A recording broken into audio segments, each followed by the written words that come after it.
बारिश का कहर। पुराने समय की बात है। मोहनपुर नाम के एक गांव में रवि नाम का एक आदमी रहता था। उसके घर के आंगन में एक बड़ा सा पेड़ था। उस पेड़ पर एक चिड़िया और एक चिड़ा रहते थे। बरसात का मौसम था और वो चिड़िया माँ बनने वाली थी। बेचारी चिड़िया बहुत घबराई हुई थी।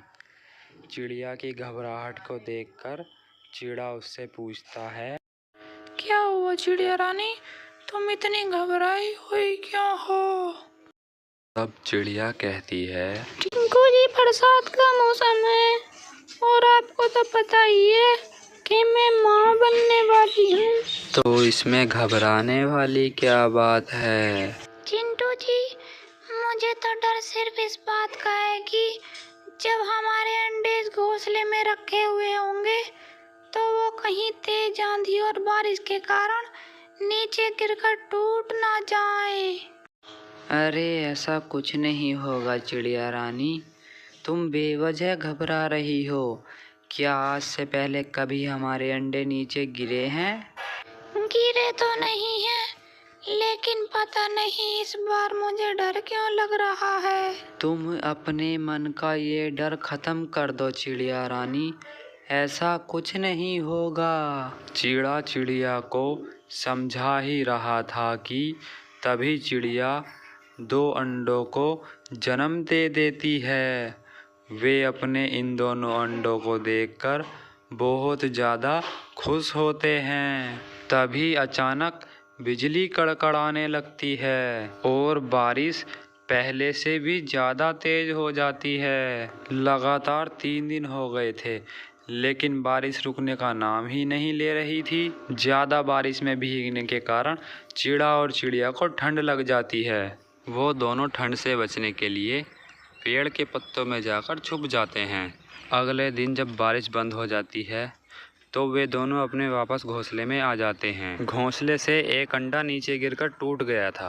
चिड़िया ये सदमा बर्दाश्त नहीं कर पाती है और वे बेचारी बेहोश होकर ज़मीन पर गिर जाती है। चिड़ा जल्दी से उड़कर चिड़िया के पास पहुंच जाता है और फिर, चिड़िया रानी, उठो चिड़िया रानी, ये क्या हो गया तुम्हें? अगर तुम नहीं उठी तो मैं भी यहीं अपनी जान दे दूँगा।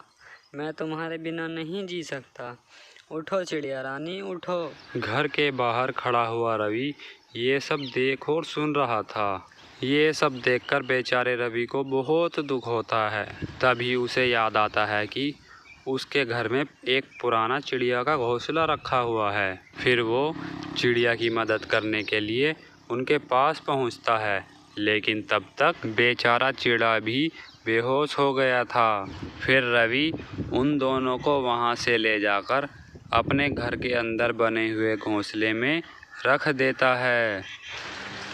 अगले दिन जब उन दोनों को होश आता है तो वे अपने पास रखे हुए एक अंडे को देखकर बहुत खुश होते हैं।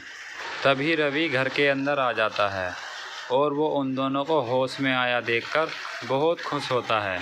चिड़िया रवि से कहती है, आपका बहुत बहुत शुक्रिया रवि भैया कि आपने हमारी जान बचाई और हमें अपने घर में रहने की जगह भी दी। अरे चिड़िया रानी, ये कैसी बातें कर रही हो तुम?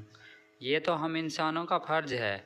अगर हम तुम्हारी जान नहीं बचाएंगे तो कौन बचाएगा भला? अच्छा चलो, अब तुम आराम से रहो, मैं खेत पर जाता हूँ, मुझे बहुत काम है। इतना कहकर रवि वहाँ से चला जाता है। फिर चिड़िया और चिड़ा अपने नए घर में खुशी खुशी रहने लगते हैं।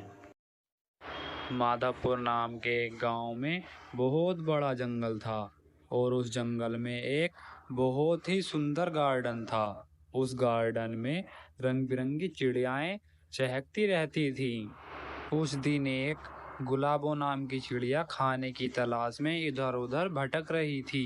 वो बेचारी उड़ते उड़ते जंगल में एक नदी के किनारे जाकर बैठ जाती है। तब चिड़िया, अगर आज मुझे कुछ खाने को नहीं मिला तो आज तो मैं भूखी प्यासी ही मर जाऊंगी।